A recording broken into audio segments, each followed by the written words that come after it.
Doctor Rakesh बहल जुड़ चुके हैं। तो सर सबसे पहले आपका बहुत बहुत स्वागत है। धन्यवाद। तो बिल्कुल सर वैक्सीनेशन से शुरुआत करते हैं। बहुत सारे लोग हैं जो एक गैप पीरियड आया है, इसमें अभी भी कहीं ना कहीं समझने में बहुत सारी क्वायरीज उस चीज को लेकर आ रहे हैं। तो मैं चाहती हूँ कि आप पूरी तरीके से बताएं कि वैक्सीनेशन का एग्जैक्टली गैप कितना है, कब एक व्यक्ति वैक्सीनेशन के लिए जा सकता है, पॉजिटिव होने के बाद, ठीक होने के बाद एटलीस्ट एक गैप पीरियड कितना होना चाहिए। जी। शुरू से बताते हैं। सपोज आज पहली डोज वैक्सीन की लगती है आज की डेट में, दूसरी डोज 12 हफ्तों के बाद लगेगी। 12 हफ्ते का मतलब 84 दिन, नियरली 3 महीने कह लीजिए। उसी तरह अगर कोई कोविड पॉजिटिव हो गया, जब वो ट्रीट हो गए, जब उनको free of Covid infection declare कर दिया जाता है, उसके 12 हफ्ते के बाद ही उनको वैक्सीन लगेगा, चाहे वो पहली डोज है चाहे दूसरी डोज है। अगर बीच में वैसे सिक हुए, ठीक होने के 12 हफ्ते के बाद। अब यानी कि 12 हफ्ते का फार्मूला ही याद रखना चाहिए कि पहला वैक्सीन दूसरे वैक्सीन के बीच में 12 हफ्ते का गैप, और अगर बीच में किसी को सिकनेस हुई, उसके बाद जो वैक्सीन की डोज ड्यू है, चाहे पहली है चाहे दूसरी है, 12 हफ्ते के बाद। जी सर, पहले सवाल ले लेते हैं। तो बिल्कुल वही बात करते हैं। बहुत सारे लोगों का ये भी कहना है कि जब पहला डोज लेंगे इतना गैप पीरियड आएगा, क्या जो वैक्सीनेशन का जो काम करने का है, क्या उसका इफेक्ट जो है वो कम हो जाएगा? ऐसा भी बहुत सारे जो लोग हैं वो सवाल उठा रहे हैं। अगर दोनों के बीच में गैप कम है तो जो इफेक्ट है वो जितना भी आता है जी, उसको बढ़ाना है अगर, तो गैप बढ़ाने से होता है जी। मैं वापस आता हूँ एक बात पे कि जो भी वैक्सीन हम देते हैं उनके बीच में जो टाइम इंटरवल्स हैं वो बड़ी लॉन्ग टाइम की स्टडीज और रिसर्च के बाद डिसाइड होते हैं जी। कोविड के केस में जो वैक्सीनेशन डेवलप हुई है, क्योंकि सब कुछ नया है, वैक्सीन भी नया है, तो हमको पैरेलल में जो स्टडीज चल रही हैं उनकी फाइंडिंग की बेसिस पे ये जो इंटरवल है जी, 2 डोजेस के बीच का, उसको हम बढ़ा रहे हैं on the basis of positive findings of the research जी। हमें भी मालूम है कि जितना ज्यादा गैप होगा उतना इम्यून रिस्पांस बेटर आएगा जी। जो वैक्सीन के बाद हमको इम्यूनिटी मिलनी है, बॉडी में डिजीज से फाइट करने की जो स्ट्रेंथ आनी है, वो लंबे गैप से ज्यादा आएगी जी। पहले हमने 4 हफ्ते से स्टार्ट किया, 4 से कम में हमें मालूम है कि कोई असर नहीं होता। फिर जैसे हमें इनकरेजिंग रिजल्ट्स मिले लेबोरेटरीज से, हम 6 हफ्ते पे आए, फिर 8, और आपकी जो लेटेस्ट जो फाइंडिंग्स हैं उसकी बेसिस पे यही डिसाइड होता है कि 12 हफ्ते का गैप जो है वो हमको एक अच्छी स्ट्रेंथ देगा इम्यूनिटी की। बिल्कुल, हम ये कह सकते हैं कि जहाँ पे जो ये वैक्सीनेशन है अच्छे से काम करती हुई दिख रही है और इफेक्टिवनेस जो है वो उसकी देखने को मिल रही है। तो सर वहीं पे सवाल ले लेते हैं पहला। हेलो हेलो हेलो हेलो जी सर, अपना सवाल बोलिए सर। सवाल तो ये है, जो ये कोई कह रही थी वो बीजेपी की लड़की, वो गाँव मुफ्त की ये कोविड ठीक हो जाएगा जी। घरेलू नुस्खे जो होते हैं जिस तरीके से कह रहे हैं, क्या उससे कोविड ठीक हो सकता है? अब किसी भी घरेलू नुस्खे पे जी देखिए, कुछ भी हो, मतलब हम ये कह सकते हैं घरेलू नुस्खे की बात कर रहे हैं ना, कि आप जो घर पे हम कहीं ना कहीं सुने सुनाए नुस्खों की बात करते हैं। किसी भी घरेलू नुस्खे पे विश्वास ना करें।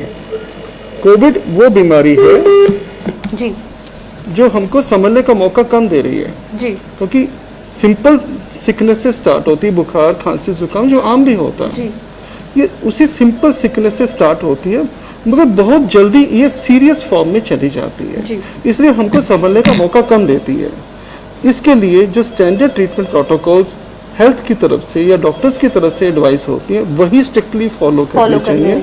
घर के नुस्खों के ऊपर डिपेंड करके हम अपना प्रेशियस टाइम वेस्ट कर रहे हैं, और उसी के कारण हमको जो लेट रिपोर्टिंग के केस मिलते हैं उन्हीं में कॉम्प्लिकेशन ज्यादा आती है, और वही बड़े अनफॉर्चुनेटली जान से हाथ धोने वाले केस भी उन्हीं में से मिल रहे हैं। इसलिए घरेलू नुस्खों पे बिल्कुल डिपेंड ना। जी बिल्कुल, मैं एक सवाल ले लेते हैं। हेलो हेलो जी, मुझे ये एक क्वेश्चन पूछना था कि आप कह रहे हैं, आपके डॉक्टर साहब से पूछना था कि कोविशील्ड के बीच अब 12 वीक्स की आप उन्होंने रखी है जी, मतलब ड्यू टू एफिकेसी इसमें अच्छी आती है जी हाँ, लेकिन जिन्होंने ऑलरेडी 2 डोजेस किए हैं कोविशील्ड के जी, व्हाट अबाउट देम? उनको भी अच्छी इम्यूनिटी मिलेगी। जो हमने पहली स्टडीज की बेसिस पे उनको जो दिया, उनकी भी इम्यूनिटी कमजोर नहीं होगी, उनकी भी एक सफिशिएंट डिपेंडेबल इम्यूनिटी उनमें भी बनेगी। सिर्फ हमें विद टाइम हमको पता चल रहा है कि अगर हम फासला बढ़ाते हैं तो इम्यूनिटी और भी अच्छी मिलेगी। तो जिनको पहले 2 डोजेस लग चुकी है जी जी मैडम, हमने ऑलरेडी 2 डोजेज लगाए हैं कोविशील्ड की, क्योंकि पहले तो कोविशील्ड ही था। बिल्कुल मैडम। तो मतलब आप कह रहे हैं कि 12 वीक्स की बात समझता है। हाँ तो देखिए इस वजह से ये मतलब एक डाउट बन गया ना कि जिन्होंने ऑलरेडी 2 डोजेज लिए हैं जी, तो उनको मतलब क्या इम्यूनिटी का क्या सिस्टम है अब? मैं ये कहूंगा कि अगर उस केस में 100% इम्यूनिटी है तो अभी जो हमने 12 हफ्ते का गैप बढ़ाया है इसमें 110% इम्यूनिटी है, मगर 100% से कम इम्यूनिटी आपको नहीं मिली। जो आपने 4 हफ्ते या 6 हफ्ते के गैप पे लगाया है उसमें जो एक्सपेक्टेड इम्यून रिस्पॉन्स है सफिशिएंट है, मगर 12 हफ्ते से और भी ज्यादा मिलेगा। जी हाँ, 12 हफ्ते से और भी ज्यादा अच्छा मिलेगा, मगर पहले वाला इम्यून रिस्पॉन्स कमजोर नहीं है। जी। तो बिल्कुल जैसे ये पूछ रही है कि अब जिन्होंने ऑलरेडी पहले दोनों डोज लगा लिए हैं, कहीं ना कहीं वो ये सोच विचार कर रहे होंगे क्या हमने जल्दी तो नहीं कर दी। जी, ऐसा नहीं है, ऐसा उन पे बिल्कुल भी नहीं है। उतना ही असरदार रहेगा जी। जितना इन पे रहेगा। बस साइंटिफिकली हम कह सकते हैं जो रीडिंग एक आती है और इफिशिएंसी और इफेक्टिवनेस मेडिकल रिसर्च में यही होता है कि हम विद टाइम में पाते हैं कि जितना पहले किसी बेनिफिशियरी को बेनिफिट मिला है हो सकता है आगे चल के हम पहले से ज्यादा बेनिफिट नई मेडिसिन डेवलप होती हैं, नए वैक्सीन डेवलप होते हैं, नई ट्रीटमेंट मोडालिटीज डेवलप होते हैं।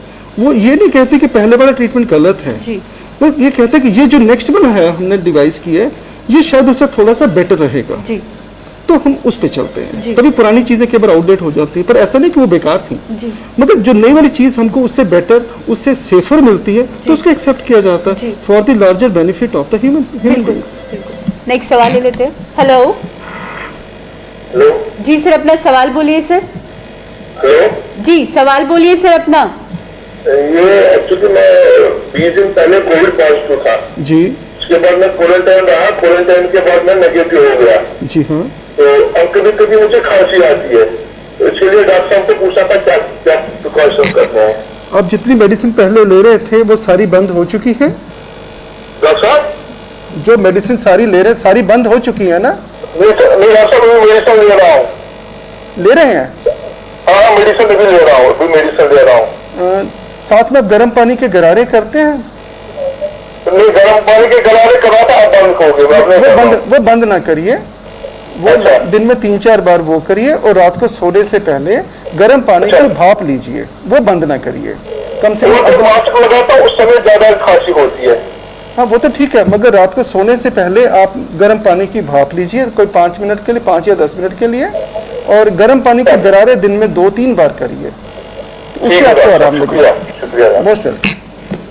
वही ये भी बहुत जरूरी सवाल है। बहुत सारे लोग इस समय होम आइसोलेशन में हैं, जहाँ पे दिखने वाली ये बात आ रही है गैस सिलेंडर्स घरों में है, बहुत सारी ऐसी फैसिलिटीज जो अब लोग घरों में लेके जा रहे हैं, लेकिन उसमें दिखने वाली ये चीज दिख रही है, लोग अब खुद से ही अपने एंड पे टेस्टिंग करवाते हुए नजर आ रहे हैं। क्या बिना किसी गाइडलाइंस के या बिना किसी डॉक्टर के कांटेक्ट में आकर अगर टेस्टिंग इस तरीके से कराई जाए, या सेवन हम मेडिसिन की बात करते हैं जैसे स्टेरॉइड्स हो गए या तमाम ऐसे इंजेक्शन लेते हुए नजर आते हैं, क्या ये एक सही तरीका है या इससे आगे आकर परेशानियां ही देखने को मिलेंगी? मैं इसके 2 पार्ट्स है इस बात के। एक तो हम खुद कहते हैं कि अगर आपको कोई भी लक्षण डेवलप हुए हैं, लक्षण मतलब कोई भी सिम्टम्स आ रहे हैं, बुखार, खांसी, जुकाम या सांस लेने की कोई दिक्कत है, या किसी केस में स्मेल की सेंस चली गई या टेस्ट की सेंस चली गई, तो इमीडिएटली आप अपना कोविड टेस्ट करवाएं। ये हम हर किसी को बार बार कहना चाहते हैं कि जरा सा भी सस्पिशन हो फटाफट अपना कोविड टेस्ट करवाएं अपनी मर्जी से जाके। बस इसके अलावा हम कोई भी चीज एडवाइस नहीं कर रहे कि आप अपनी मर्जी से करें, हम बस ये एनकरेज कर रहे हैं अपनी मर्जी से फटाफट जाइए और अपना कोविड टेस्ट करवाइए। उसके बाद जो ट्रीटमेंट पार्ट है उसमें अपने डॉक्टर खुद ना बने। पहले भी मैंने बताया था कि आजकल हम ज्यादा पेशेंट्स को टेलीफोनिकली कंसल्ट कर रहे हैं, कई वीडियो कॉन्फ्रेंसेस हो रही है क्योंकि हर कोई का डिस्टेंस रख रहा है, हॉस्पिटल भी लोग आने में डरते हैं। तो उसमें क्या हो रहा है कि हम किसी को कोई प्रिस्क्रिप्शन लिख के देते हैं किसी एक पर्टिकुलर पेशेंट को, उसको अच्छी लगी, हमें आराम लग गया, उसके रिलेशंस में किसी को कोई प्रॉब्लम हुई, वो कहते हैं डॉक्टर क्या पूछूं तो ये मेडिसिन मैंने ली थी आप भी ले लो। जी बिल्कुल बिल्कुल ठीक है, वो शुरू हो जाते हैं। अब उनको नहीं मालूम कि इनमें से कौन सी मेडिसिन एग्जैक्टली उस पेशेंट के फायदे के लिए है और कौन सी उसके लिए हार्मफुल भी हो सकती है। हर पेशेंट दूसरे से अलग है, किसी के अंदर कोई और बीमारी भी हो सकती है, किसी का उस मेडिसिन को रिस्पांस जो बॉडी का है जी डिफरेंट होगा दूसरे से, बिल्कुल। तो वो हमको खुद टाइट्रेट करना पड़ता है, खुद अपने डिस्क्रिप्शन से एडवाइस करना पड़ता है। जी। तो इस तरह की जो प्रिस्क्रिप्शन है ना फ्लोट कर रही हैं, जी और हर कोई अपने ही हिसाब से कर रहा है। दूसरा, कई लोगों ने अपने घरों में ऑक्सीजन और ऑक्सीजन कॉन्सेंट्रेटर्स भी रख लिए, जी। फिर जरूरत पड़े खुद ही लगा लेंगे और खुद लगाना शुरू भी कर देते हैं। ठीक है, जैसे होम आइसोलेशन पे किसी को रखा हमने, जी। वो कुछ ट्रीटमेंट अपनी मर्जी से बीच में ऐड कर लेते हैं। उसमें प्रॉब्लम ये आ रही है कि बिना ऑब्जर्वेशन के, बिना रिक्वायरमेंट के कोई भी ट्रीटमेंट हमने स्टार्ट कर लिया, उसके बेनिफिट्स तो मिले ही ना मिले, मगर उसके हार्मफुल इफेक्ट्स के मिलने का खतरा ज़्यादा है। जी जैसे ऑक्सीजन खुद लगानी शुरू कर दी, मगर जो ऑक्सीजन का मास, उसकी ट्यूबिंग, उसकी फिटिंग कैसी हो, ऑक्सीजन किस स्पीड से देनी है, और ऑक्सीजन का जो फ्लो है वो कंटेमिनेशन फ्री है कि नहीं, जी। ये सब चीज़ें तो मालूम नहीं है ना, मगर शुरू कर अनट्रेंड आदमी ऑक्सीजन भी लगाने लग पड़ा, वो केवल बहुत हार्मफुल हो जाती जी। है। थर्ड है इन्वेस्टिगेशंस।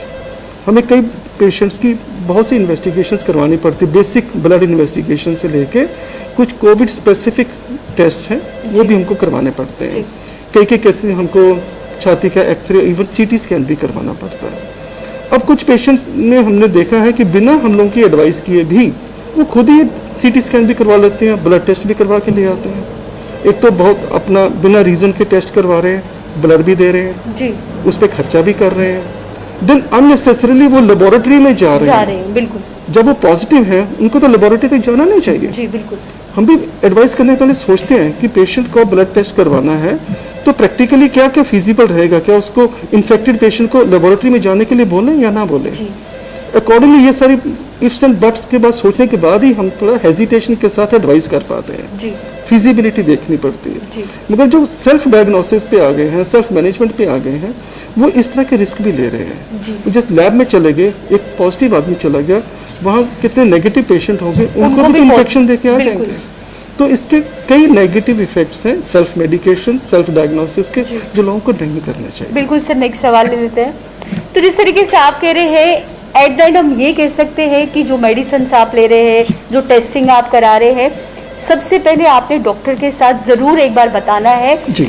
और जहाँ प्रिस्क्रिप्शन भी अब सोशल मीडिया पे फॉरवर्ड करते हुए नजर आते हैं लोग, उसमें भी ये देखना है कि जो ये प्रिस्क्रिप्शन किसी को रिकमेंड किया है, क्या वो पहले उससे कोई कोमॉर्बिडिटीज तो नहीं है, किसी बीमारी का वो पहले शिकार तो नहीं है। तो बहुत इंपॉर्टेंट है इन चीज़ों को भी इस समय देखना। जी। तो वही नेक्स्ट सवाल ले लेते हैं। Hello hello hello hello hello जी मैम, अपना सवाल बोलिए। जी, मुझे डॉक्टर साहब से पूछना था, अगर कोई कोविड पेशेंट होगा जी तो वो कितने दिन के बाद नहा सकता है? हर रोज नहा सकते हैं, नहाने में कोई मनाही नहीं है, जब चाहे नहा सकते हैं। जी मगर पेशेंट को ऑक्सीजन लगाया हुआ है ना, क्या चीज? पेशेंट पेशेंट है ना, उसको ऑक्सीजन चल रहा है, अगर वो कह रहा है कि मैं नहाऊंगा, तो उनको नहाने से कोई रोकने की जरूरत नहीं है। अगर वो नहा सकते हैं तो रोज नहलाइए, कोई मुश्किल नहीं है। जी बिल्कुल, जैसे इनका सवाल था, इससे मेरा भी एक सवाल उठता है कि अगर किसी की ऑक्सीजन सैचुरेशन कम आती है जी। तो उस समय हम ऑक्सीजन नहीं हटा सकते, आई गेस, नहीं हटा सकते पेशेंट से। बिल्कुल।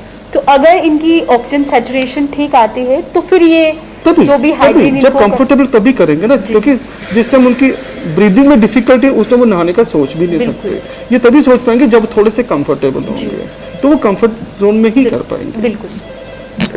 हेलो हेलो हेलो जी सर, अपना सवाल बोलिए। हेलो हाँ जी, ये वो है ना, ये डॉक्टर साहब ऑनलाइन, जी बोलिए। हमें एक क्वेश्चन पूछना था डॉक्टर साहब। जी बताइए। हाँ बताइए। बोलिए सर, अपना सवाल बोलिए। हेलो हेलो जी, अपना सवाल बोलिए सर। जी, हमारा सवाल ये है,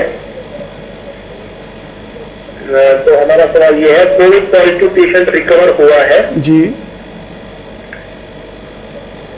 कोविड पेशेंट रिकवर हुआ है। जी हाँ, आगे पूछिए। हेलो हाँ बताइए हाँ जी बताइए। बोलिए, आप अपना सवाल जो है वो पूरा बोलिए। कोविड पेशेंट रिकवर हुआ है, लेकिन हल्का सा उसमें बलगम जैसा लगता है मॉर्निंग में, जब नींद से उठता है तो हल्का सा बलगम जैसा लगता है।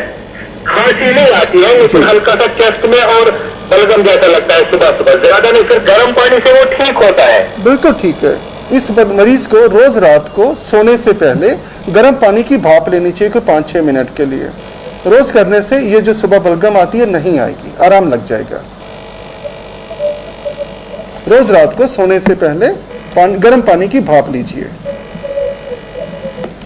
बिल्कुल, जैसे इन्होंने कहा, बहुत सारे जो भी कोरोना पॉजिटिव होते हैं उसके बाद जब रिकवर भी करते हैं कुछ ना कुछ सिम्टम्स उनको देखने को मिलते हैं, या थोड़ी सी रहेगी, थकावट हो जाती है, बुखार रहता है, या हल्की हल्की खांसी जो है वो आती है। उस समय अगर हम बात करें जो मेडिसिन वो लेते हैं, क्या उन्हें वो कंटिन्यू करना चाहिए या बंद कर देना चाहिए, या जिस तरीके से गार्गल्स की बात करते हैं, गर्म पानी के भाप की बात करते हैं, ये चीजें उन्हें उस समय भी इस्तेमाल करनी चाहिए? हाँ, ये during the course of sickness भी हम एडवाइस करते हैं, और जब मेडिसिन खत्म भी हो जाती है बिल्कुल बंद कर तो भी कुछ दिन के लिए ना, हफ्ता या 10 दिन तक, जब तक पूरी तरह कंफर्टेबल फील ना करे। ये रोज करने में कोई प्रॉब्लम नहीं है, इनके बेनिफिट्स है, नुकसान कोई नहीं। जी सर, नेक्स्ट सवाल ले लेते हैं। Hello hello. हाँ जी, हाँ जी जी, सवाल बोलिए सर अपना। सवाल है, मुझे बेसिकली वैक्सीन के बारे में बात करनी थी जी। वैक्सीन जब हम ये पोर्टल पर जाते हैं बुक नहीं हो रहा है जी, तो इसलिए हम एक सजेशन देना चाहते हैं कि जब तक आएगा नहीं, क्योंकि लोग बहुत परेशान हैं। जी हेलो। जी जी, बोलिए। हाँ नमस्कार। जी नमस्कार। नमस्कार नमस्कार। हेलो। इनकी कंप्लेंट हम राइट वाटर्स तक पहुंचा सकते हैं जी। तो टेक्निकल रीजंस हैं, और हम राइट पर्सन तक इनकी इंफॉर्मेशन जो कंप्लेंट है कन्वे करते हैं। बिल्कुल सर, नेक्स्ट सवाल ले लेते हैं। Hello hello.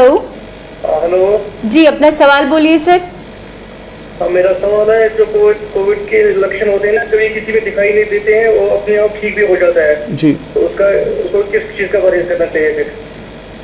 देखिए, अगर तो किसी को कोई लक्षण है उसका तो सब क्लियर है, उसको तो हम आइसोलेट कर देते हैं, पर यह भी देखने में आया कि कई मरीजों को कोई लक्षण होते ही नहीं है, उनको पता भी नहीं चलता कि वो कोविड पॉजिटिव हैं। इसीलिए हर किसी को हम यही कहते हैं कि आप ध्यान रखें कि आप किसी पॉजिटिव पर्सन के कांटेक्ट में अगर आए हैं तो अपने आप को आइसोलेट कर लें, इससे बड़ा और कोई प्रिकॉशन नहीं है। अगर किसी को लगता है कि एक कोविड पॉजिटिव पेशेंट है जिसके कांटेक्ट में मैं आया हूँ 15-20 मिनट, उसके काफ़ी देर पास में रहा हूँ एक कमरे में, तो खतरा है कि मेरे को एक्सपोजर हो सकता है, तो उस टाइम सबसे अच्छा स्टेप जो है जो करना चाहिए, क्वारंटाइन हो जाए। क्वारंटाइन मतलब आप घर में बंद हो जाए, कमरे में बंद होने का मतलब कि आप अपने आप को फिक्स करने कमरे में, मैं बाहर नहीं जाऊंगा, मैं किसी को मिलूंगा नहीं, और ऑब्जर्व करें कि आप में कोई लक्षण डेवलप तो नहीं होते जी। उससे क्या होगा, अगर आप में कोई लक्षण डेवलप होते भी हैं तो सिर्फ आप ही में होंगे, और आप खुद भी केयरफुल हैं आराम से, और आपके परिवार के बाकी सभी लोगों में बचाव हो जाएगा जी। अगर हम ऑफिस में जाते हैं और इतने देर हम जैसे बंद रहे हैं, तो हमारे जो ऑफिस के कलीग्स हैं हमने उनको भी इन्फेक्ट होने से बचाया जी। तो कुल मिला के जब भी हमें सस्पिशन हो हम किसी पॉजिटिव के कांटेक्ट में आए हैं, अपने आप को क्वारंटाइन करना सबसे पहला स्टेप है, मोस्ट इम्पोर्टेंट। बिल्कुल सर, नेक्स्ट सवाल ले लेते हैं। Hello hello hello hello. तो बिल्कुल जिस तरीके से आप कह रहे हैं कि अगर मोस्टली वो एसिम्प्टोमेटिक ही होते हैं जिनमें कोई भी लक्षण नहीं दिखते हैं जी हाँ, तो वहीं पे इसीलिए मोस्टली हर बार ये कहा जाता है कि मास्क पहनना है, शारीरिक दूरी जो है वो बनाकर रखनी, क्योंकि आपको ये नहीं पता कि आपके सामने जिससे आप बातचीत कर रहे हैं क्या वो कोरोना पॉजिटिव है या नेगेटिव है। वो तो 2 दिन के बाद ही पता चलता है, 1 या 2 दिन के बाद पता चलता है कि so and so positive report आई है उनकी। फिर हम सोचते हैं बैकवर्ड थिंकिंग से कि 2 दिन पहले तो मुझे मिले थे, फिर उनको पैनिक हो जाता है। तो पैनिक तो भी नहीं करना। अगर कोई एसिम्प्टोमेटिक है और वो से पता चलता है कि मैं कल किसी के कांटेक्ट में आया था, तो यानी कि हम देखेंगे कि कल से एक्सपोजर अगर हुआ है तो इमीडिएटली अपना टेस्ट करवाने की जरूरत नहीं है। हमने कई बार देखा है लोगों को पता चलता है कि मैं उसके कांटेक्ट में कल आया था या परसों आया था, जब से कि अपना टेस्ट करवाया नेगेटिव आया और चिंता मुक्त हो गए। बिल्कुल नहीं, हम तो नेगेटिव हैं, मगर गलत है जी। अगर आपको कोई सिम्टम्स नहीं है, आप 5 दिन के बाद टेस्ट करवाइए और 5 दिन तक अपने आप को आइसोलेटेड रखें, क्वारंटाइन में, क्वारंटाइन रखें जी। क्योंकि आप में अगर इन्फेक्शन हुई है तो टेस्ट से डिटेक्ट होगी 5 दिन के बाद। जी तो या पहले हम टेस्ट करवा के जी, मस्त हो जाना गलत है। जी इसमें ये भी सवाल उठता है कि 5 दिन तक हम अपने आप को देख सकते हैं, इन जी। केस अगर कोई लक्षण नहीं दिखते हैं इसका मतलब अभी हम तक सेफ है। अभी जी। तक सेफ है। इन केस अगर दिख जाते हैं फिर तो इमीडिएटली करवाना है, फिर चाहे 2 दिन हुए हैं चाहे 3 दिन हुए, अगर आप में सिम्टम्स आ गए, खांसी, जुकाम, बुखार या loss of smell, loss of taste, फिर हमने वेट नहीं करना, जी। फिर immediately after appearance of symptoms अपने आप को टेस्ट करवाना। जी सर नेक्स्ट सवाल लेते हैं। हेलो हेलो हेलो, जी सर अपना सवाल बोलिए। सबसे मेरा सवाल है, मेरे को जब पेन होती है, मैं हार्ट पेशेंट भी हूँ, जी। उसका मेडिसिन भी ले रहा हूँ, जी लेकिन हेडेक होती है, जी। तो वीकनेस महसूस हुई कोविड के बाद। अच्छा, आपको कोविड इन्फेक्शन हुई थी? आपको टेस्ट कराऊं, क्या करूं, ये सुझाव चाहिए। नहीं, आपको कोविड इन्फेक्शन हुई थी? जी आप पहले कोविड पॉजिटिव हुए थे? नहीं सर, पॉजिटिव नहीं हुआ था, लेकिन जी। मैंने कोविड के इंजेक्शन लिया, मैं हार्ट पेशेंट हूँ, मेडिसिन ले रहा हूँ, जी तो उसके बाद अभी मेरे को एक आया, तो रात को जब सोता हूँ उसका सरदर्द बहुत होती है, तो जब मैं पहले ही मेरे को थोड़ा जी। रहता था, इंफेक्शन रहता है, जी। तो थोड़ा सा खांसी वासी होती है, लेकिन वीकनेस बड़ी महसूस हो रही है। आप ऐसा करिए, एक तो जो आपको ट्रीटमेंट चल रहा है ना, जो डॉक्टर आपको ट्रीट कर रहे हैं, एक बार उनके साथ जरूर डिस्कस करें। और अगर आपको खांसी, जिन डॉक्टर साहब का आपको ट्रीटमेंट चल रहा है ना, जो आपको ट्रीट कर रहे हैं, सर मेरे को तो हार्ट की मेरे को सर्द पड़े हुए, मैं वो मेडिसिन दे रहा हूँ। जी तो हाँ। मैंने कोविड टेस्ट भी करवाया था, ठीक था, जी। लेकिन मेरे को अभी जो 2 मैंने जब ये मैंने Covishield first dose second dose ले ली, जी। उसके बाद मेरे को वीकनेस बहुत महसूस हो रही है। हाँ, मैं वही बताना चाहता हूँ। तो हेडेक होती है। जी हाँ, उसी के कॉन्टेक्स्ट में बताना चाहता हूँ कि जो आपको कंडीशन चल रही है ना, हार्ट की कंडीशन है और उसकी मेडिसिन चल रही है, एक वो ट्रीटमेंट देखना ज़रूरी है। जो आपको डॉक्टर ट्रीट कर रहे हैं उनके साथ ज़रूर डिस्कस करिए। और जो बड़ी वीकनेस की आप बात कर रहे हैं ना, वो कोविशील्ड वैक्सीन के कारण नहीं है। वैक्सीन के कारण कोई वीकनेस नहीं महसूस हो रही, तो जो मेडिसिन आपको चल रही है एक बार उसको देखने की ज़रूरत है। हो सकता है आपका ब्लड प्रेशर कंट्रोल में ना हो, वो देखना भी ज़रूरी है। तो ठीक है सर, तो मैं अगर तो मैं दोबारा मैं कोविड का टेस्ट करवा सकता हूँ? हाँ, कोविड का टेस्ट तो जब भी आपको शक लगे कभी भी करवा सकते हैं, पर एक बार आप पहले ट्रीटिंग फिजिशियन से डिस्कस जरूर करें। हो सकता है आपका ब्लड प्रेशर कंट्रोल में ना हो या कोई और कारण हो अच्छा, सर दर्द ठीक होने है का। सर। जी ठीक है, फिर एक बार टेस्ट करवाना चाहें तो करवा भी सकते हैं। जी बिल्कुल, जैसे इनका सवाल था वही बहुत सारे लोग हैं जब वैक्सीनेशन के लिए जाते हैं जिन्हें एलर्जी होती है, मोस्टली उनकी भी कुछ ना कुछ मेडिसिन जो है वो चलती रहती है। जी। तो उस समय क्या इम्पोर्टेंट जो है उन्हें अपने आप में देखना चाहिए पहले वैक्सीनेशन कराने से पहले, रजिस्ट्रेशन कराने से पहले, कि किस प्रकार की एलर्जी हमें है, क्या उससे वैक्सीनेशन कराने से कोई इफेक्ट हमारी बॉडी में पड़ेगा, ये कितना ज़रूरी है उन लोगों के लिए? जब भी वैक्सीनेशन के लिए कोई भी जा रहे हैं, अगर उनको किसी भी तरह की कोई एलर्जी होती है, जी। किसी मेडिसिन से, किसी खाने की चीज़ से या किसी और एनवायरमेंटल फैक्टर से, और उनको मालूम है मेरे को इस चीज़ से एलर्जी होती है, तो वैक्सीन लगाने से पहले जो वहाँ डॉक्टर्स हैं जिनकी सुपरविजन में वैक्सीनेशन हो रही है, उनको बता दीजिए कि मेरे को इस आइटम से या इस ड्रग से एलर्जी होती है। फिर वो डिसाइड करेंगे कि आपको वैक्सीन देना है कि नहीं देना।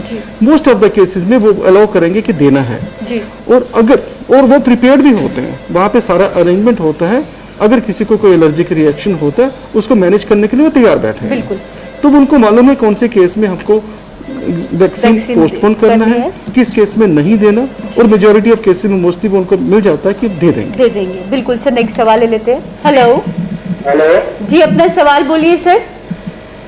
जी, ऐसा है, डॉक्टर से पूछना था कि हम ठंडा पानी पी सकते हैं, गर्म पानी पी सकते हैं? जैसे हम सवेरे हम जैसे ठंडा पानी पहले पीते थे, अभी हम क्या गर्म पानी पी सकते हैं या पूरा उबाल कर पूरा गर्म पी सकते हैं? यही कहना चाहूँगा डॉक्टर। आपको जैसा पानी पीना है आप पी सकते हैं, किसी भी तरह की कोई भी रिस्ट्रिक्शन नहीं है। आपको अगर गर्म पानी पीना अच्छा लगे पी सकते हैं, और आपको ठंडा पानी पीना अच्छा लगे पी सकते हैं। जैसे सवेरे हम चाय पीते हैं, दोपहर के बाद हम दोपहर को खाना खाते हैं जी, उसके बाद हम फिर चाय पीते हैं, उसके बाद खाना। उसी में मैं आपसे डॉक्टर पूछना चाहता हूँ कि आप पूरा वजह में अभी मतलब खाने का हम कैसे चेंज कर सकते हैं? आप जो भी होममेड खाना, घर का बना हुआ खाना खाना चाहें खा सकते हैं, और खाने के साथ या बाद में कभी पानी पीना हो हाँ, इतना हम जरूर कहेंगे कि बिल्कुल बर्फ वाला ठंडा पानी पीने की जरूरत नहीं है और हर बार गर्म करके पीने की भी जरूरत नहीं है। तो आम टेम्परेचर जो नॉर्मल रूम टेम्परेचर पे पानी है आप आराम से पी सकते हैं और हल्का सा ठंडा पीना चाहें तो भी पी सकते हैं और गर्म करके पीना चाहें तो भी पी सकते हैं। फ्रिज में ठंडा पीते हैं, इधर कोक पीते हैं, इधर मतलब कोक ठंडा होता है, दूध का ठंडा होता है फ्रिज का, वो इस्तेमाल कर सकते हैं सब। हाँ, अब फ्रिज वाला चाहे तो थोड़ा सा कम पिए, दूसरा वाला पानी आराम से पिए, कोई रिस्ट्रिक्शन नहीं है। अवॉइड नहीं करेंगे क्या चीज? मतलब फ्रिज का कोई आइटम नहीं खाएंगे, ठीक है? नहीं नहीं, बिल्कुल मना नहीं है, आप आराम से खाइए, आराम से खाइए, कोई परेशानी नहीं है। अगर आपको कोई तकलीफ नहीं है, किसी भी चीज की कोई भी मनाही नहीं है, ठंडा पानी भी पी सकते हैं आप, कोई मुश्किल नहीं है जी। बिल्कुल, जैसे इनका सवाल है कि क्या हम ठंडा पानी पी सकते हैं, ये सब चीज़ें ले सकते हैं। जब भी सीजनल चेंज आता है मोस्टली देखा गया है उसका खांसी जुकाम ये बुखार लाजमी है कि उस समय आता है, लेकिन जब आपको पता है कि आपकी हेल्थ ऑलरेडी ख़राब है, अगर आप एक चिल्ड वाटर लेते हैं या आइस क्यूब्स उसमें डालते हैं या कोक ठंडी पीते हैं तो वो कहीं ना कहीं उसमें एक प्लस ही करेगी आपकी हम कह सकते हैं जो दिक्कत आपको गले में आ रही है उसमें बढ़ावा ही देगी, ना कि उससे कम करेगी। ऐसे नहीं होता मैडम, अगर हम ठंडा कुछ पीते हैं जी नॉर्मल कोर्स में किसी को कुछ नहीं बिगड़ता उससे। हाँ, अगर किसी को पहले कोई सोर थ्रोट वगैरह है जी तो उस टाइम हल्का सा गर्म पीने से आराम जल्दी लगता है जी ठीक है, और बहुत ठंडा पीने से ये कहेंगे कि वो सोरनेस थोड़ी सी बढ़ सकती है, पर उसका कारण नहीं होती। ठंडा पीने से खराब नहीं होता। अगर एक्चुअली एग्जिस्ट कर रहा है कोई सोर थ्रोट वगैरह है उसका बड़ा ठंडे जो है वो कंफर्टेबल नहीं लगेगा। जी सर, नेक्स्ट सवाल ले लेते हैं। Hello hello hello hello. तो बिल्कुल डाइट को लेकर भी अब लोग काफ़ी अवेयर हो रहे हैं किस तरीके खाना खाएं या कैसे खाना खाएं, जिसमें मोस्टली आप यही कहते हैं कि होममेड खाना खाएं, जी जंक फूड जितना हो सके उससे अवॉइड करें। उसके दो फायदे हैं, एक तो हम चाहते नहीं है कि हम एनकरेज नहीं कर रहे कि बाहर से कुछ मंगवा के खाया जाए। जी। जो भी चीज़ घर में फ्रेशली बनेगी वो स्टेराइल है, समझे कि बिल्कुल स्टेरिलाइज्ड है जी, ताज़ी बनी है, आग से उतर रही है, तो उसमें इन्फेक्शन या कंटेमिनेशन का खतरा जीरो है। जी। जो चीज़ बाहर से आती है, बाहर पकाई गई है, बाहर वालों की पैकिंग है और कई लोगों के हाथ उसको लगे हैं जी, तो उसमें कंटेमिनेशन का खतरा है। जी। और आजकल के सिनारियों में हम इनकरेज नहीं करते कि रेडीमेड सामान बाहर से मंगवा के खाया जाए, होममेड खाएं, वो सेफ रहेगा। दूसरा, अगर बाहर से नहीं मंगवाए तो नेचुरली आप कई चीज़ें अवॉइड कर रहे हैं, फास्ट फूड भी अवॉइड करेंगे, वो ऐसा आपकी हेल्थ के लिए अच्छा है। और होममेड अवेलेबल जो फूड है, जो होम अवेलेबल फूड है वो न्यूट्रिशियस भी है, आपकी अपने टेस्ट के हिसाब से बनता है, आपकी रिक्वायरमेंट के हिसाब से बनता है, और जैसे आप उसको मॉडिफाई करना चाहें अपनी हेल्थ के नीड्स के अकॉर्डिंगली मॉडिफाई भी कर सकते हैं। जी सर, नेक्स्ट सवाल ले लेते हैं। हेलो हेलो हेलो जी, अपना सवाल बोलिए सर। मेरा सवाल है ये कि मैंने 6 मई को मैंने कोविड टेस्ट किया। जी हेलो जी हाँ, बताइए। हेलो हाँ जी, बोलिए आगे। मैंने कोविड टेस्ट किया 6 मई, उसके बाद वो पॉजिटिव आया जी, मगर रेड किया मैंने। उसके बाद मैंने 10 मई को जो टेस्ट किया रेड का टेस्ट किया वो भी पॉजिटिव आया जी, और उसके बाद मैंने 10 दिन के बाद यानी कि 17 मई को मैंने टेस्ट किया, वो रेड आया लगी तो और पार्टी PCR आया पॉजिटिव। अच्छा, आज मुझे हो गया 15 दिन। जी हेलो जी हाँ, आगे बताइए। हेलो जी आगे बताइए। आप आइसोलेशन में हैं? हेलो आप आइसोलेशन में हैं अभी?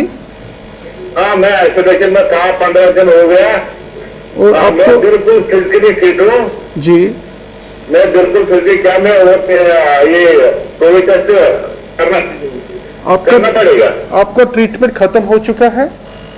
हाँ? आपको जो दवाई चल रही थी क्या बंद हो चुकी है?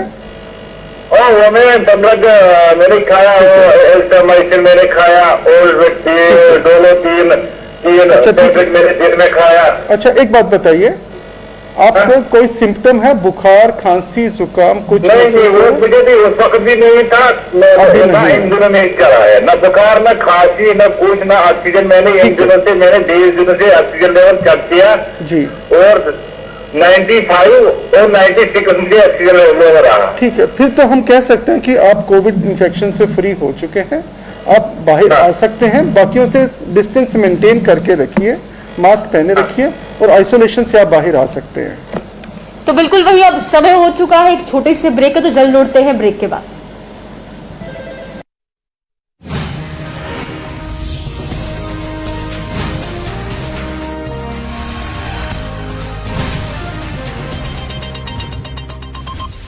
A very good evening to all. On behalf of the Department of Health and Medical Education, Government of Jammu and Kashmir, this is today's daily media briefing on the emerging COVID situation in the UT. As of today, 21st May 2021, a total of 3,848 new positive cases have been reported since our last update yesterday, which includes 1,442 from Jammu Division and 2,406 from Kashmir Division. Moreover, 4,466 COVID patients have recovered. Further, 43 COVID deaths have been reported, which includes 27 from Jammu Division and 16 from Kashmir Division. Over the period of last 24 hours, a total of 47,159 COVID tests have been conducted, which includes both RAT and RT-PCR. With regards to bed occupancy, against a total availability of 5,512 level 1, level 2 beds, 3,230 stands occupied. With regards to oxygen availability, over the period of next 24 hours, a total of 1,22,037 cubic meters of oxygen shall be made available. As per the ongoing COVID vaccination drive, a total of 30,952 people were vaccinated today, which brings the total number of people cumulatively vaccinated throughout the UT to 29,12,750. In the 45 years and above age category, 64.16% people have been vaccinated. Apart from this, all district and divisional level control rooms are functional around the clock. Teleconsultations are available through the eCGP portal. Apart from this, 2 live call-in programs, Cove Talk on Gulistan and Doctor Speak on DD Kashir are running on morning and evening slots. Also, a new program, Doctor on Radio, is running from 3 to 4 p.m. on All India Radio. Finally, 108 ambulance services are available 24/7. Thank you. Covid की दूसरी wave से बचें।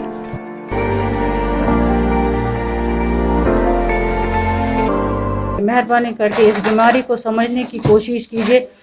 ये बीमारी lightly मत लीजिए, क्योंकि मैं इस बीमारी का खामियाजा भुगत चुकी हूँ। लास्ट ईयर 2020 28 जुलाई मेरे हस्बैंड इसी बीमारी से एक्सपायर हो गए। इसी बीमारी की वजह से मुझे इतना बड़ा खामियाजा भुगतना पड़ा।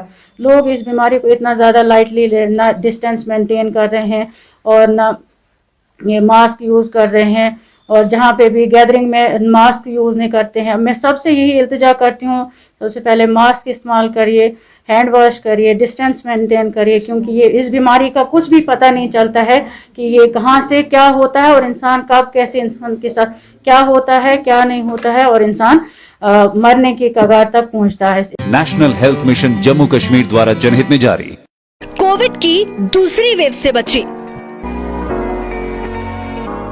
हमने कोरोना में एक अपने परिवार का बहुत ही अमूल्य सदस्य खो दिया है, और इस दुख का सामना जो हम कर रहे हैं ऐसा किसी को भी ना करना पड़े। इसलिए मैं गुजारिश करूंगी सब भारतवासियों और जम्मू कश्मीर की जनता से कि सरकार की तरफ से जो भी कोरोना से बचने के नियम बनाए गए हैं उनका पूरी तरह पालन करें, और हमारी तरह अपने परिवार के किसी भी सदस्य को ना खो दें। इसलिए मास्क पहन कर रखें, बार बार हाथ धोएं, सैनिटाइज़र का इस्तेमाल करें, दूरी बनाए रखें, भीड़ भाड़ वाली जगहों पर ना जाएं, और बारी आने पर कोविड वैक्सीन ज़रूर लगवाएं।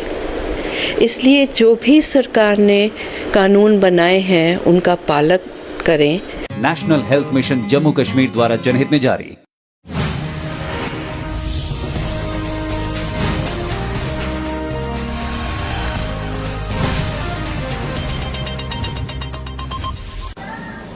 ब्रेक के बाद फिर से आप सभी का स्वागत है। तो बिल्कुल सर फोन कॉल्स ले लेते हैं।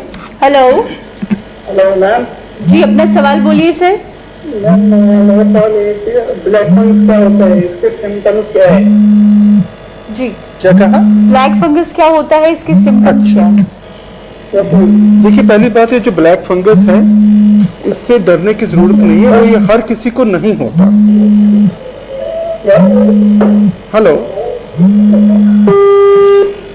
जो ब्लैक फंगस की इन्होंने बात करी, ये बेसिकली जैसे आजकल हमारे कोविड के केसेस पूरे कंट्री में बहुत जगह ट्रीट हो रहे हैं, कईयों को ऑक्सीजन चल रही, बहुतों को, जितने भी हॉस्पिटल में उनमें से आधे से ज़्यादा को ऑक्सीजन चल रही है, और उनमें से भी जो ज़्यादा इस स्टेज में पहुँचे हैं वो वही हैं जिनकी इम्यूनिटी बड़ी लो है जी, या किसी की अनकंट्रोल्ड डायबिटीज़ है या कोई किडनी डिजीज़ है या उनको कुछ ऐसी मेडिसिन पे डालना पड़ जाता है जिससे उनकी इम्यूनिटी और लो हो जाती है। फॉर एग्जांपल कुछ ड्रग्स हैं जिनको हम बोलते हैं स्टीरॉयड्स, वो उनको कई कंडीशंस में देने पड़ते हैं, तो उनकी वो लाइफ सेविंग ड्रग्स होते हैं और उनके साथ कभी कभी थोड़ी सी इम्यूनिटी और लो हो जाती है जी। तो ऐसे केसेस में ये जो फंगस, जिस ब्लैक फंगस की बात कर रहे हैं, इसकी इन्फेक्शन हो जाती है मरीज को जी। और जो अभी कुछ केसेस पाए गए हैं उनमें यही पाया गया कि मोस्टली ये चेहरे के एरिया में होती है, नाक में, मुंह, ओरल कैविटी में जी। और काफ़ी डिस्ट्रक्टिव होती है। अनफॉर्चुनेटली ऐसे केसेस में कॉम्प्लिकेशंस और डेथ के चांसेस भी हाई हो जाते हैं जी। पर हमें इतना भी ज़्यादा डरने की ज़रूरत नहीं है क्योंकि इस time at any given time country में हज़ारों मरीज़ कोविड के ट्रीटमेंट के लिए हॉस्पिटल्स में हैं जी। और ऑक्सीजन पे भी हैं और उनमें से भी मेजॉरिटी जो है जिनकी इम्यूनिटी लो है ड्यू टू सर्टेन रीजंस जी। उनमें भी एक मिनिस्क्यूल प्रोपोर्शन जिन पे ये केसेस पाए गए हैं जी। सभी में होने का खतरा नहीं है। पर हाँ, ये हम जरूर कहना चाहते हैं कि जो लोग सेल्फ मेडिकेशन बड़ी करते हैं जी। जैसे आजकल भी कुछ ड्रग्स हैं, स्टीरॉयड्स जिन्हें हम बोलते हैं, लोग खुद लेने शुरू करती हैं।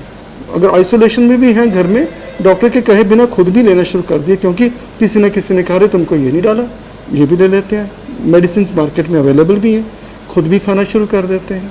या किसी को कुछ भी हल्के से लक्षण भी हुए, डॉक्टर के पास तो बाद में जाते हैं, पहले ही ऐसी मेडिसिन शुरू कर देते हैं। वो ज़बरदस्ती से अपनी इम्यूनिटी खराब कर रहे हैं और एक रिस्क ले रहे हैं। तो इसको प्रिवेंट करने का तरीका यही है, बार बार हम ये कहते हैं, सेल्फ मेडिकेशन में ना आए। नहीं है। अपनी मर्जी से बिना रीजन के कोई एलर्जी की मेडिसिन या कुछ ये स्टीरॉइड जैसी मेडिसिन है अपनी मर्जी से ना लें, ये घातक हो सकती है जी सर। और ये चीज़ें सिर्फ मेडिकल फ्रेटर्निटी के लिए छोड़ दीजिए, वो अपनी डिस्क्रिप्शन पे एडवाइस करें। जी सर, नेक्स्ट सवाल ले लेते हैं। हेलो। हेलो जी सर, अपना सवाल बोलिए। हेलो जी, सवाल बोलिए सर अपना। अपना सवाल है, हमारे घर में 3 कोविड पॉजिटिव थे जी।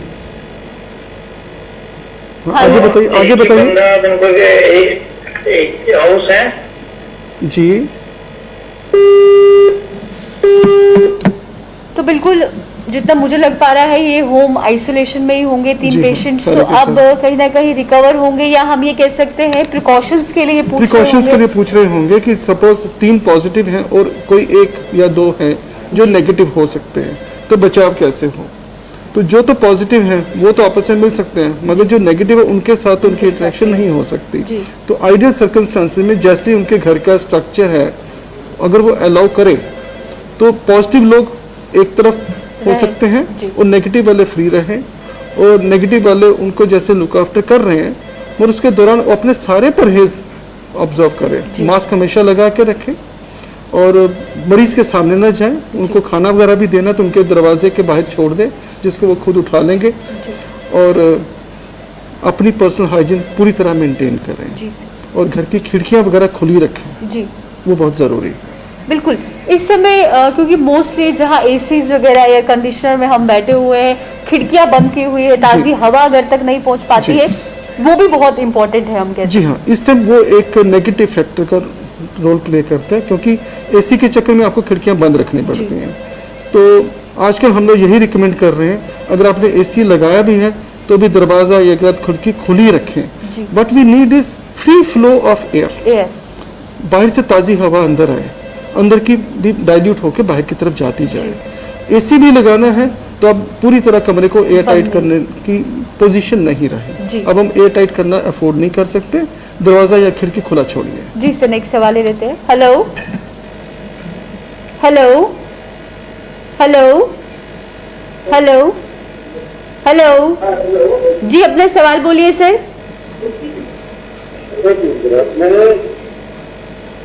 हेलो जी, मैं संदीप बोल रहा हूँ जी। मेरे 2 क्वेश्चन हैं। जी हाँ, हेलो जी, आप पूछिए। मेरी आवाज आ रही है आपको? जी हाँ, आ रही है, पूछिए प्लीज। जी, मेरी आवाज आ रही है? जी हाँ। अच्छा ठीक, ऐसा है मैम कि मैं जनरल सर्जन। जी जी, मेरे 2 क्वेश्चन हैं। जी, बताइए। एक तो ये है कि जो और मिला हुआ है, तो बिल्कुल जहां हम बातचीत करते हैं कि एहतियातों को बरतना इस समय बहुत ज़रूरी है, और साथ ही साथ ये ख्याल रखना है कि इस समय की जो सिचुएशन बनी हुई है, डरने वाली बात नहीं है, हाइपर नहीं होना है। जी। अगर आप प्रिकॉशंस टाइम पे लेते हैं, खान पीन का ध्यान रखते हैं, जी हाँ। और कम से कम घर से बाहर जाकर रुक जी। करते हैं, तो मुझे नहीं लगता उससे बड़ी कोई चीज होगी इस समय इस महामारी से लड़ने। बिल्कुल, देखिए लॉकडाउन इसीलिए तो लगाया गया है जी। कि आपको घर से बाहर नहीं निकलना है। ये एक एक्सट्रीम स्टेप है जो लेना पड़ा, जी। जिससे कि लोग अपने घरों में रहें, घर से बाहर निकलकर अपनी सेहत का इतना बड़ा रिस्क ना लें। अगर आपको ज़रूरत नहीं है बाहर निकलने की, बिल्कुल मत निकलिए। जिसकी तो ड्यूटी है, जिसको जाना है अपनी ड्यूटी, वो जाएगा। जिसको मिनिमल वर्क के लिए, शॉप्स खोलने के लिए बाहर जाना है मिनिमल ड्यूरेशन के लिए, उसको परमिशन है फॉर लिमिटेड आवर्स।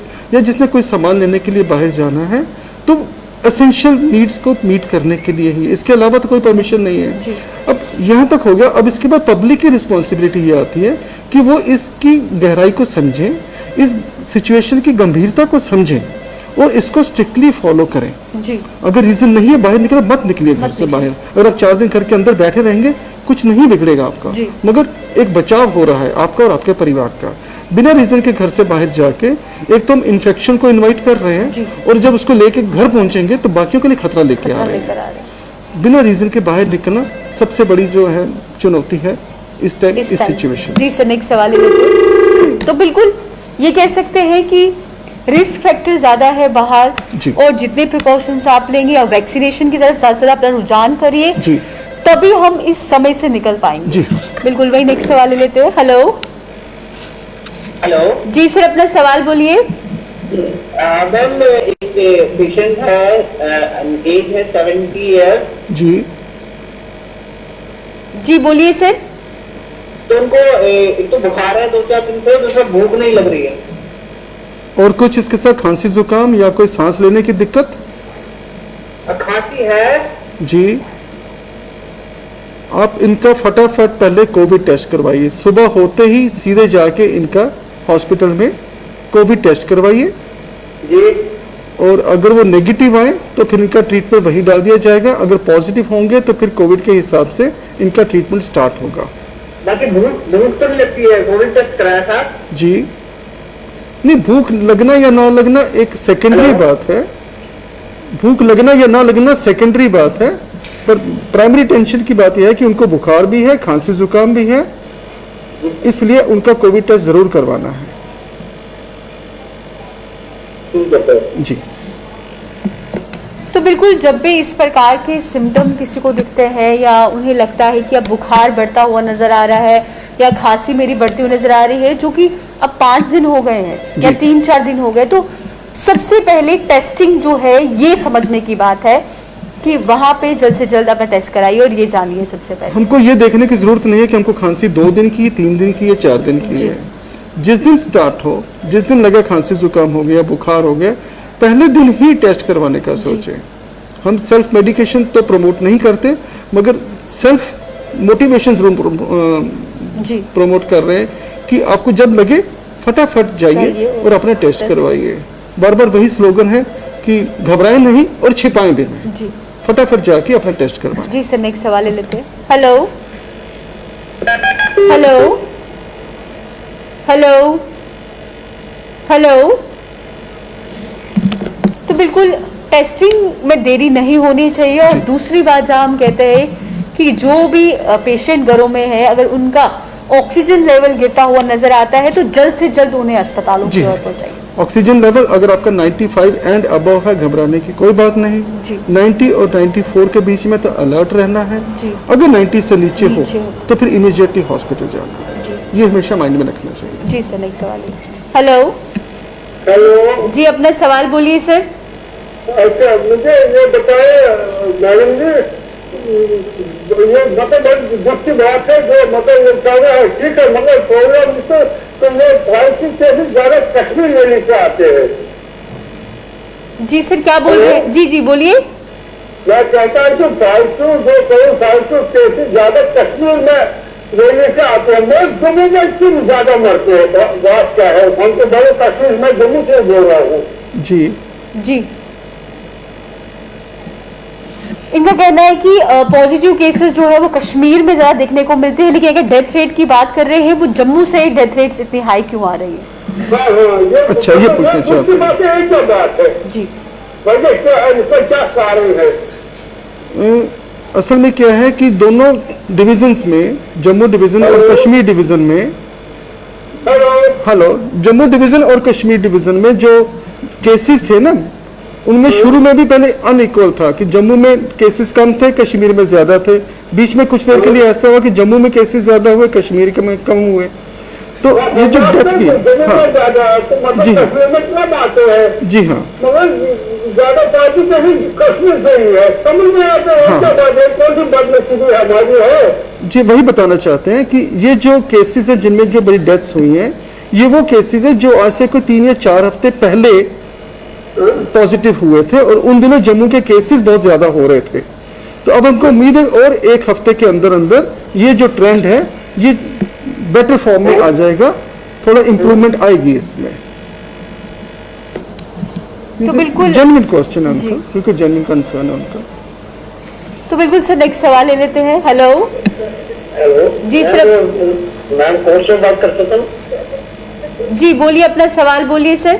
हाँ मैंने ना मतलब बुखार मुझे मतलब खत्म नहीं हो रहा, मतलब थोड़ा रहता है, फिर आ जाता है, फिर आ जाता है। कितने दिन हो गए हैं? कितने दिन हो गए हैं? जी बुखार कितने दिन से चल रहा है? जो सर 3-4 दिन से हो गया। आपने कोविड का टेस्ट करवाया? हाँ, ये टेस्ट करने के लिए किया है। आज बाकी कोई प्रॉब्लम नहीं है मुझे, कुछ किसी की भी प्रॉब्लम नहीं है, ना खांसी है ना कुछ है। नहीं, टेस्ट करवाया ना आपने? खाली फीवर है खाली बस। आपने टेस्ट करवाया, कोविड टेस्ट करवाया? हाँ सर, एक तो इंजेक्शन करवा लिया था वो कोविड का, कोविशील्ड का। नहीं, वो अपनी जगह पे है। आपने अपना कोविड का टेस्ट किया? वो आज दिया मैंने करने के लिए। हाँ, रिपोर्ट मिलेगी, कल मिलेगी शाम को। हाँ, जब तक रिपोर्ट नहीं आती आप अपने आप को एक कमरे में बंद रखिए और घर के बाकी लोगों से दूर रहिए।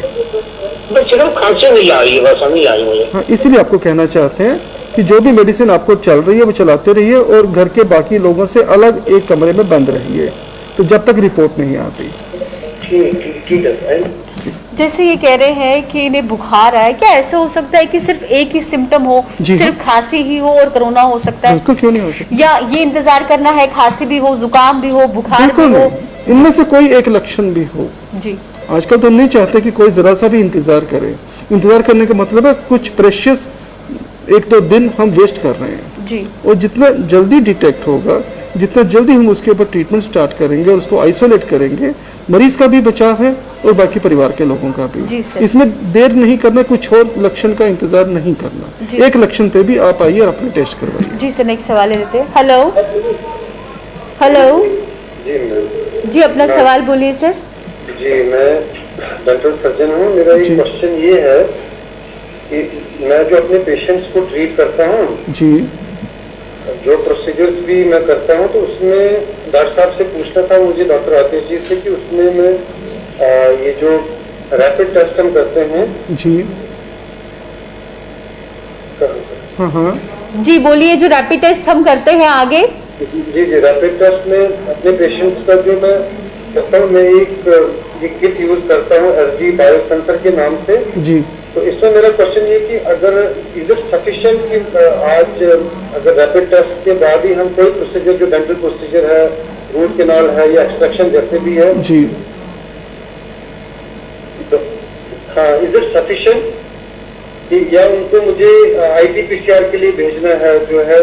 लेकिन देखिए, अगर मरीज को जी डॉक्टर कोविड से रिलेटेड कोई सिम्टम नहीं है, कोई सिम्टम्स नहीं, खांसी नहीं है, जुकाम नहीं है, बुखार नहीं है, symptoms nothing but only just precautionary, मैंने जी ये जो एक एसडी बायो सेंटर के नाम से ये किट मंगाई थी, तो मैं वही बताना चाहता हूँ, अगर आपके जो मरीज हैं, जो डेंटल पेशेंट आ रहे हैं, अगर उनको कोविड जैसा कोई भी सिम्टम नहीं है, बुखार खांसी जुकाम नहीं है, तो रैपिड टेस्ट सफिशिएंट है। मगर उसके साथ आपको अपने सारे पर्सनल प्रिकॉशंस लेने हैं। आपने डबल मास्क पहनना है, और आपने अगर फेस शील्ड यूज करते हैं जरूर करनी है, और अपना जो पीपी किट अगर आप यूज करते हैं तो जरूर करना है जी। तो बिल्कुल जैसे इनका भी ये सवाल है कि रैट टेस्टिंग लेकर ही अगर पेशेंट आते हैं, लेकिन इन्हें अपना भी ख्याल रखना है कि बहुत ज्यादा जरूरी है, इन तक इन्फेक्शन जो है वो ना फैले, क्योंकि डेंटल सर्जन का एक्सपोजर बहुत ज्यादा है। बिल्कुल।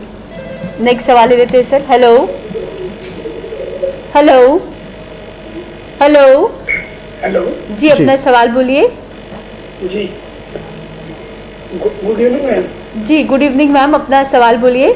मैं सवाल ये बोल रहा था कि डॉक्टर से ये पूछना था कि इसकी बता effective science of Covid vaccination, जो वैक्सीन हम करवाते हैं जी, उसकी इफेक्टिवनेस की साइन क्या है?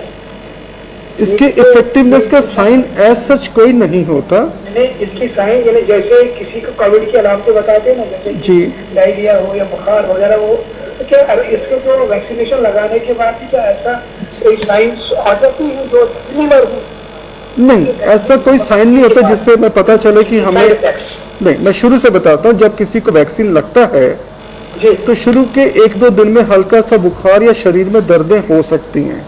वो साइन है कि हाँ, वैक्सीन ने हमारे शरीर में जाके काम करना शुरू कर दिया। ठीक है, जब वैक्सीन ने हमारे शरीर में एक इम्यूनिटी बना दी, कुछ दिनों के बाद हमारे शरीर में कोविड से फाइट करने के लिए रेजिस्टेंस डेवलप कर दी, उसके बाद ऐसा सच कोई अलग से साइन कोई डेवलप नहीं होता।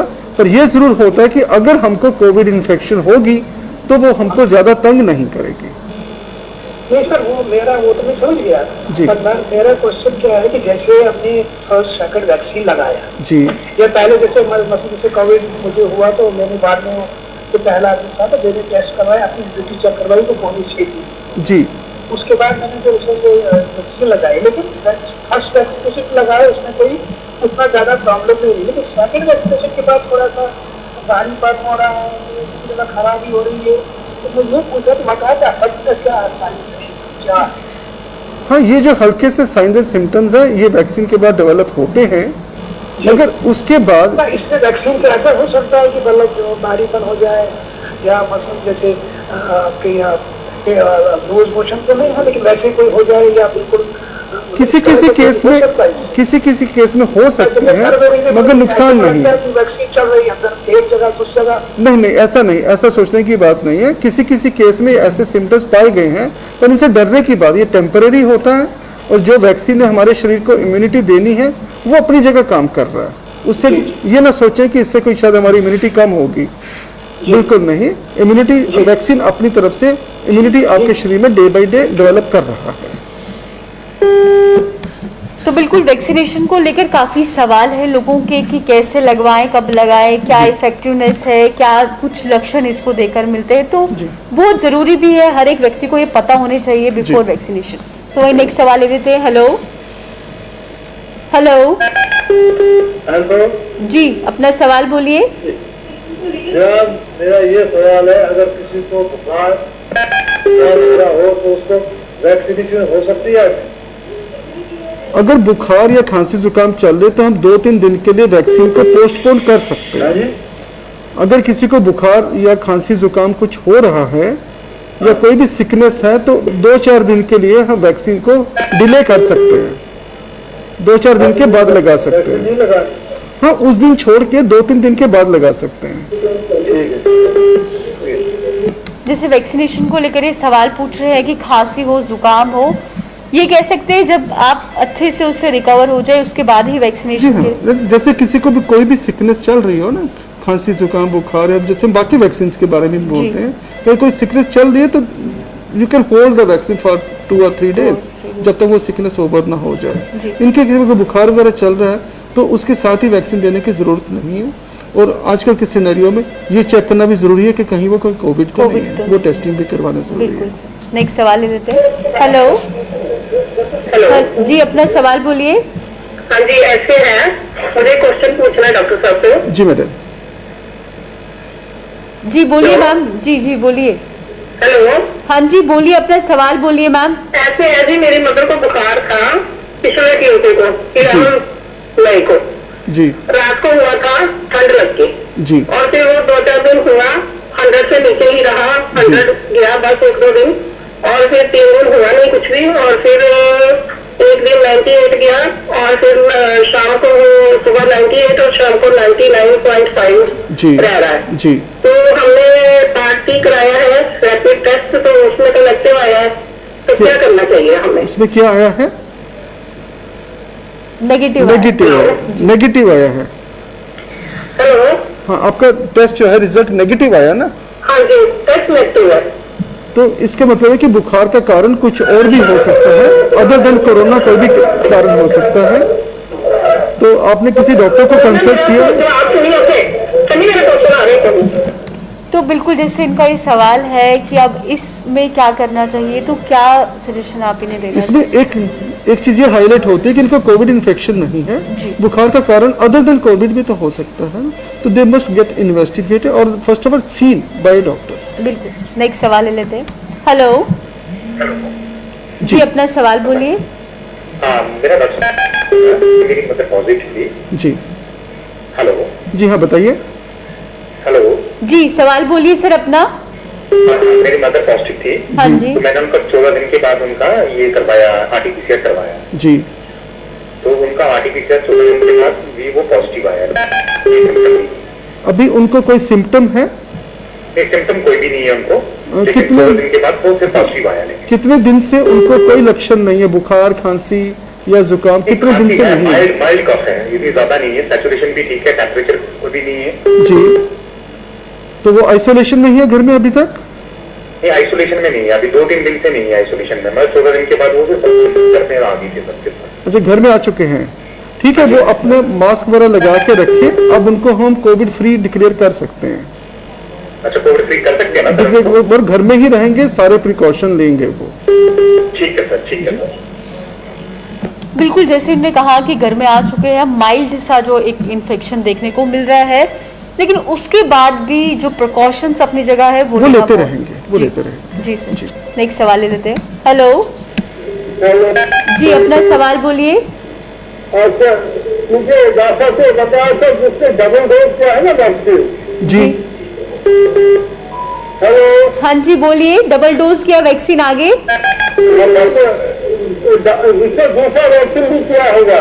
जी। उसको क्या मतलब कुछ करना है क्या? मतलब क्या करना है कि मतलब खतरा कम पड़ता है, क्या होता है मुझे समझना है। अगर किसी को दोनों वैक्सीन लग चुके हैं, आप यही पूछना चाहते हैं ना? बिल्कुल, इनका सवाल ये है कि अगर किसी को दोनों जो हम कह सकते हैं पहला डोज और दूसरा डोज लगा है, क्या इफेक्टिवनेस है उससे, और उससे कैसे कोरोना से हम बच पाते हैं? हमारे शरीर में इम्यूनिटी डेवलप हो गई, जो दूसरा वैक्सीन भी लगने के कुछ दिन के बाद, कुछ हफ्तों के बाद हम कहते हैं कि इम्यूनिटी अब पूरी तरह डेवलप हो गई है। उसके बाद हमें फ़ायदा ये है इसका कि हमें इन्फेक्शन तो हो सकती है, कोरोना की इन्फेक्शन हो सकती है, मगर वो हमारे शरीर में जाके ज़्यादा डैमेज नहीं कर सकती। अगर इन्फेक्शन हो गई, या तो हमें कोई सिम्टम्स डेवलप नहीं होंगे, अगर होंगे भी तो बड़े माइल्ड डेवलप होंगे, जिसका हमें कुछ ज़्यादा कैन से कि फील भी नहीं होगा ज़्यादा, या हल्के से सिम्टम्स जो मैटर नहीं करते। जी। तो बिल्कुल जिस तरीके से कॉलों का सिलसिला जो है लगातार होता हुआ, तो वही अब समय हो चुका है अलविदा लेने का। तो मुझे और सर को दीजिए इजाजत, फिर मुलाकात करेंगे। नमस्कार।